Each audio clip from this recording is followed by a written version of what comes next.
छै तऽ जे हमरा से छोट छथिन और हमरा बड़ गर्व होइए ई बात पर कि हम मिथिला से छी और मिथिला से बाहर जतो हमरा इन्विटेशन भेटैए जतो हम जाइ छी हम गर्व से कहै छी कि हम मिथिला से आते हैं जहाँ पे भगवान राम पाहुन राम पकाए थे जखन हम बाहर जाइ छी एना कऽ के हम बताबै छी लोक सबके कि हम मिथिला से छी से आइ हमरा बड़ खुशी भऽ रहल है मिथिला भवन के निर्माण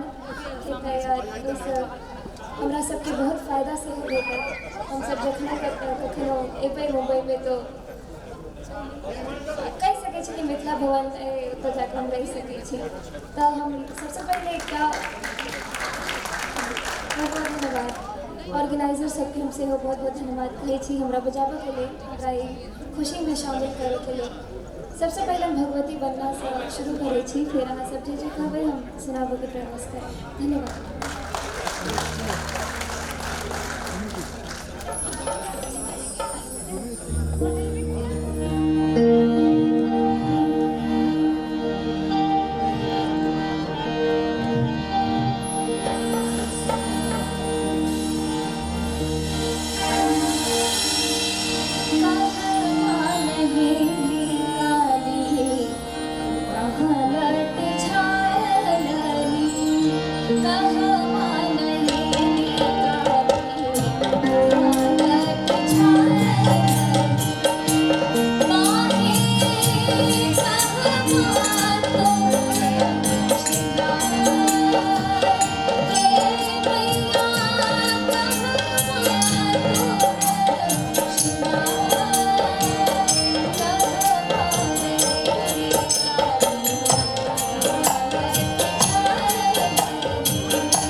अहाँ के थपरी बता रहा कि बहुत आनंद आबि रहा हमहूँ मग्न विभोर छियै मैथिली के कंठसँ ई सुमधुर संगीत के सुनिकर। MBB के लेल हमरो सबके लेल गौरव के क्षण छी। आओ एकटा और गीत श्रवण कयल जाय मैथिली सँ।